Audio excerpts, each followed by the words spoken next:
చేశారు? ఒక సీఎం చేసిన వ్యక్తికి ఎలక్షన్ పోలింగ్ బూతులు మార్చాలంటే ఏం చేయాలి, ఎలా జరుగుతుందన్న సంగతి తెలియదా?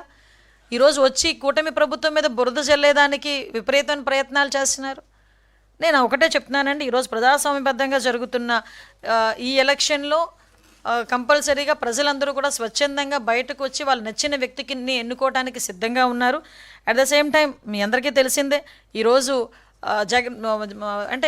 జగన్మోహన్ రెడ్డి గారికి పాస్ట్ ఎక్స్పీరియన్సెస్ కొన్ని ఉంటాయి. అంటే ఇలా చేశాం కదా, మళ్ళీ ఇలా చేస్తారేమో అని ఎక్స్పీరియన్సెస్ కొన్ని ఉంటాయి.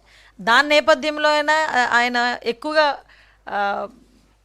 దాన్ని ఏమంటారంటే ఎగ్జాజరేట్ చేసి చెప్తున్నాడు అనమాట. ఆయన అంటే దొంగ ఓట్లు అప్పట్లో తీసుకొచ్చి ఓట్లు వేయించిన ప్రయత్నం చేసింది, ఓట్లు వేయించింది ఆయనే. ఆ నామినేషన్లు చింపించింది ఆయన. సీఎంగా ఉండేటప్పుడు, జగన్మోహన్ రెడ్డి సీఎంగా ఉండేటప్పుడు నామినేషన్లు కూడా జరిగిపోయి చాలామందిని కొట్టారు, హత్యా ప్రయత్నాలు చేశారు, బెదిరించారు, ప్రలోభ పెట్టారు. ఇవన్నీ జగన్మోహన్ రెడ్డి తాలూకా నైజాలు. మేము ఈరోజు ప్రజాస్వామ్యబద్ధంగా ఎలక్షన్స్ నిర్వహిస్తున్నాం. దీనిలో ఎటువంటి అపోహలు పడాల్సిన అవసరం లేదు. ప్రజలందరూ స్వచ్ఛందంగా, పులివెందెల ఒంటిమెట్టలో ఉన్న ప్రజలందరూ కూడా స్వచ్ఛందంగా వచ్చి వాళ్ళకి నచ్చిన వ్యక్తికి ఓటేసుకునే హక్కు, ఆ అవకాశం కూడా గవర్నమెంట్ కల్పిస్తుంది. దానికి సంబంధించిన భద్రతా చర్యలన్నీ కూడా అన్ని ప్రికాషన్స్ మేము తీసుకున్నాం. ఎక్కడ కూడా ఎటువంటి ఇన్సిడెంట్స్ జరగకుండా మేము అన్ని ప్రికాషన్స్ తీసుకున్నాం.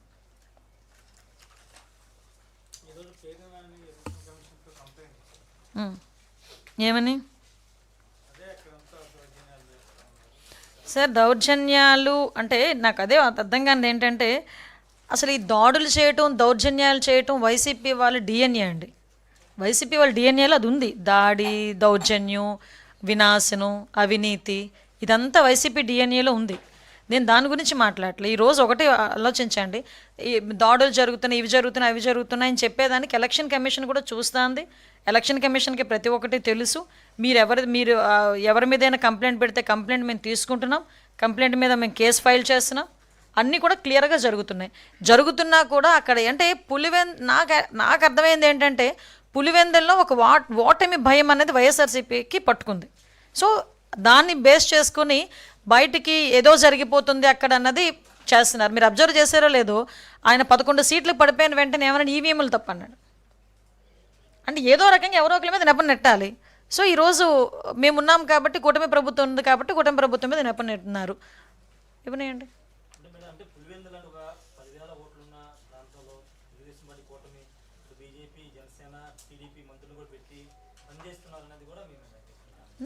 ఏంటి ఓట్లు ఎన్ని కాదండి, మంత్రి ఇన్ఛార్జ్ మినిస్టర్ వెళ్ళకూడదా? వెళ్ళాలి కదా, వెళ్తాం కదా.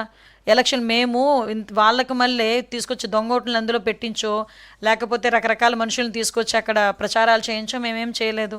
మీరు 10,000 ఓట్లున్నాయా, 1000 ఓట్లున్నా, 10,000 ఓట్లున్నా ఎలక్షన్ అన్నది as per election commission guidelines ప్రకారం ప్రజాస్వామ్య పద్ధతిలో జరగాలి. ప్రజాస్వామ్య పద్ధతి దానికి దేనికైనా వ్యతిరేకత ఏదైనా ఉందేమో చెప్పమనండి. ఈరోజు మాకు ఎలక్షన్ క్యాన్వాసింగ్ చేసేటప్పుడు రకరకాల మనుషులను తీసుకొచ్చుకుని చేయించుకుంటాము. కొంతమంది అయితే ఎలక్షన్ క్యాన్వాసింగ్లో సినీ యాక్టర్స్ని పిలిపించుకుంటారు, సీరియల్ యాక్టర్ని పిలిపించుకుంటారు, వాళ్ళకి నచ్చిన నాయకుని పిలిపించుకుంటారు, పక్క రాష్ట్రాల నుంచి నాయకులను పిలిపించుకుంటారు. అదంతా తప్పు అని చెప్పడానికి మీకంటే అది ప్రజాస్వామ్యం వాళ్ళకి ఇచ్చిన హక్కు. దాంట్లో మనకేంటి? ఎస్, విషయం ఏంటంటే సాక్షాత్తు సునీతమ్మ సొంత చెల్లెలు బయటకు వచ్చి మొన్న నిజంగా ఇంటర్వ్యూ చూస్తే ఆవిడ బాధ ఏంటన్నది నిజంగా అర్థమైంది. ఒక తండ్రిని కోల్పోయి ఇన్ని సంవత్సరాల తర్వాత కూడా ఆవిడ న్యాయం గురించి పోరాటం చేసే పరిస్థితి. ఈ న్యాయం గురించి పోరాటం చేసే పరిస్థితి అనేటప్పుడు ఒక చిన్న లాజిక్ కూడా మనం అర్థం చేసుకోవాలి. 5 సంవత్సరాలు సొంత అన్నయ్య ఉన్నాడు సీఎంగా. ఇప్పుడు ఆవిడ పడుతున్న బాధ కూడా ఇప్పుడు సిబిఐకి వెళ్ళింది కాబట్టి, సిబిఐ ఎంక్వైరీ చేస్తున్నారు కాబట్టి, స్టేట్ గవర్నమెంట్ నుంచి మేము ఇవ్వాల్సిన సపోర్ట్ అంతా మేము చేస్తున్నాం, మేము సహకరిస్తున్నాం ఎంక్వైరీకి. లాస్ట్ 5 years గోల్డెన్ పీరియడ్ మొత్తం పోయింది. సో అందుకే లేట్ అవుతుందన్న బాధ. At the same time last ఆవిడ ఎంత బాధపడ్డారన్న సంగతి కూడా సొంత చెల్లెలే బయటకు వచ్చి వాళ్ళ ఫాదర్ జన్మదిన సందర్భంగా మాట్లాడటం అనేది నిజంగా ప్రజలందరూ కూడా అర్థం చేసుకోవాలి ఎటువంటి వ్యక్తిని లాస్ట్ 5 సంవత్సరాలు సీఎం చేశారన్న సంగతి కూడా. తప్పలేదండి, ఎస్ తప్పలేదు. ఆవిడ బాధ, ఆవిడకి ఆ హక్కు ఉంది. ఎందుకంటే తండ్రినికి అంటే మామూలుగా ఏదో జబ్బు చేసో లేకపోతే ఏదో రకంగా చనిపోవడం అన్నది వేరు. తండ్రిని కళ్ళ ముందు తను అంత క్రూరంగా చంపేసరికి ఏ కూతురికైనా ఆ బాధ ఉంటుంది. అందులోని సొంత మనుషులే చేశారు ఈ పని అనేసరికి ఇంకా పెయిన్ ఎక్కువగా ఉంటుంది. ఆ పెయిన్ కొద్ది తను మాట్లాడారు. ఇన్వెస్టిగేషన్ ఆవిడకి ఆ హక్కు ఉంది.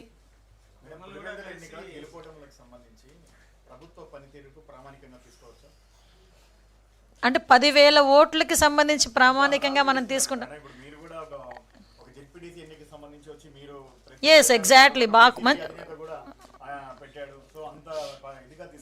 ఏంటి ఇక్కడ ఏదో అంటారు కదా, చిన్న పావునైనా పెద్ద కర్రతో కొట్టాలి అంటారు.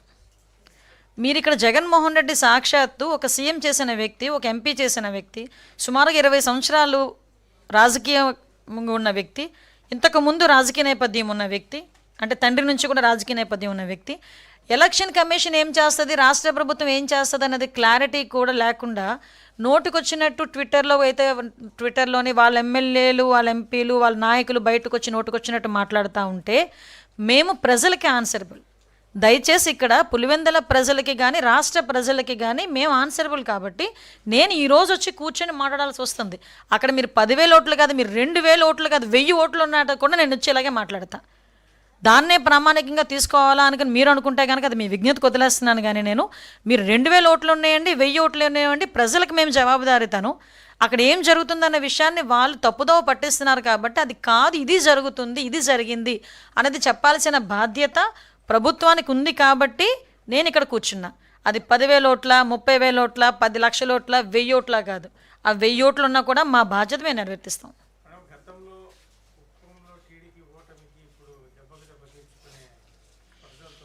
ఊరుకోండి సార్, అది దీని కంపారిజనే ఉండదు.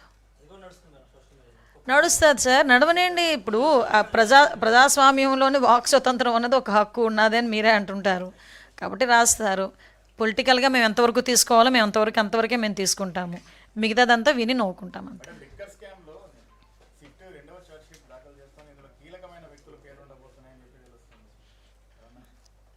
సిట్టు విచారణలో తేలుతుంది కదా, వాళ్ళ పన్నాలు చేసుకునేవ్వండి. మనం ఎందుకు ఇప్పుడు ఇన్వాల్వ్ అవ్వాలి? Nothing, anything else. మీ దగ్గర నుంచి మంచి క్వశ్చన్స్ వస్తుంటాయండి. అంటే ఎలాంటి క్వశ్చన్స్ వస్తుంటాయంటే, మొన్న కూడా ఏదో అడిగారు కదా మమ్మల్ని, ఎవరికి వాళ్ళం మేము గెలుస్తామనే మేము పోటీలో దిగుతాం, గెలుస్తామనే పోరాటం చేస్తారు, గెలవాలనే కోరుకుంటాం, గెలుస్తామనే ధీమా కూడా మాకుంది. ఓకే, అర్థమైందా?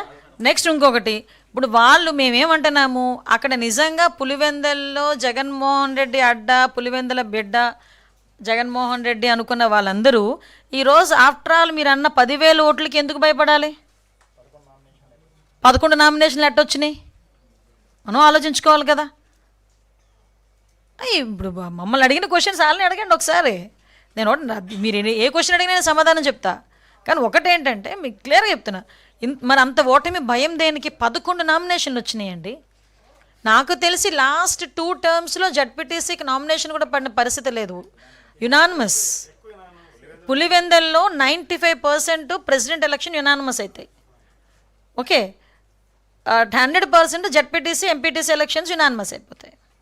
మరి అటువంటి పరిస్థితుల్లో ఈరోజు గవర్నమెంట్ పోయిన ఈ 14 నెలలలోనే 11 నామినేషన్లు పడినాయి అంటే ఈరోజు పులివెందుల ప్రజలు ప్రజాస్వామ్యాన్ని స్మెల్ చేస్తున్నారు, ప్రజాస్వామ్యాన్ని అనుభవిస్తున్నారు. ఈరోజు వాళ్ళు ఒక రాచరిక వ్యవస్థ పక్కన పెట్టి ప్రజాస్వామ్యాన్ని వాళ్ళు ఫీల్ అవుతున్నారు. కాబట్టి 11 నామినేషన్లు బయటకు వచ్చినాయి. నామినేషన్లు వేయడానికి ధైర్యంగా వచ్చి నామినేషన్లు వేసి వెళ్ళారు, క్యాన్వాసింగ్ ధైర్యంగా చేసుకుంటున్నారు, ఎలక్షన్లకి ధైర్యంగా వెళ్తున్నారు. వీళ్ళకేంటండి నొప్పి? ఏమీ లేవండి, అన్ని ప్రికాషన్స్ మేము తీసుకున్నాం. అందుకే ఇంచుమించుగా చాలామంది మీద బైండ్ ఓవర్లు పెట్టాం. బైండ్ ఓవర్లు పెట్టిన వాళ్ళ గురించి కూడా గౌరవ పులివెందుల ఎమ్మెల్యే గారు ఒక మాట అన్నారు, ఏ రోజు కూడా పోలీస్ స్టేషన్ మొహం చూడని వాళ్ళని కూడా బైండ్ ఓవర్ పెట్టారన్నారు. అటువంటిది ఏమీ లేదు. మేము బైండ్ ఓవర్ పెట్టిన ప్రతి ఒక్కటి రికార్డెడ్గా బైండ్ ఓవర్స్ ఇంతమంది పెట్టామని చెప్తాము. ఇది ఎలక్షన్ కమిషన్కి కూడా వాళ్ళు సబ్మిట్ చేస్తారు, ఎంతమంది వాళ్ళు ఏ ప్రొసీజర్ స్టార్ట్ చేశారన్నది కూడా ఎవ్రీథింగ్ ఎలక్షన్ కమిషన్ నోటీస్లో ఉంటుంది. ఓకే, ఇప్పుడు బైండ్ ఓవర్ చేసే వాళ్ళని కూడా ఇందాక చెప్పాను, కొంతమంది నేర ప్రవృత్తి ఉన్న వాళ్ళు ఉంటారు, హ్యాబిచువల్స్ ఉంటారు, కొంతమంది రౌడీ షీటర్స్ ఉంటారు, పాత నేరస్తులు ఉంటారు. వీళ్ళందరినీ ఎందుకైనా మంచిది అని చెప్పి ముందుగానే బైండ్ ఓవర్స్ బోత్ పార్టీస్లో పెడతారు, ఒక పార్టీలో పెట్టరు. ఈ విషయం కూడా 20 సంవత్సరాలు రాజకీయం చేసిన వ్యక్తికి నేను చెప్పడం అన్నది, మరి ఆయన అలా ఫీల్ అవుతారో నేను గర్వంగా ఫీల్ అవ్వాలో నాకు తెలియట్లేదు. మేడం, దేశవ్యాప్తంగా ఇప్పుడు ఒక పెద్ద చర్చ నడుస్తుంది. దేశంలో ఎలక్షన్కి సంబంధించిన ప్రక్రియలో గతంలో అక్రమాలు జరిగాయి, కేంద్రంలో ఎన్డీఏ గవర్నమెంట్ అక్రమాలు చేసింది. దానికి ప్రధానమైనటువంటిది కర్ణాటకలోని ఒక నియోజకవర్గాన్ని కూడా రాహుల్ గాంధీ చూపిస్తున్నారు. దాన్ని ఎలా చూడవచ్చు మేడం? సార్ ఇప్పుడు ఆ ఓటమి అయిన తర్వాత, ఓటమి జరిగిన తర్వాత రకరకాలైన కారణాలు ఎత్తుక్కుంటారండి. నేనేమంటానంటే ఓటమికి గల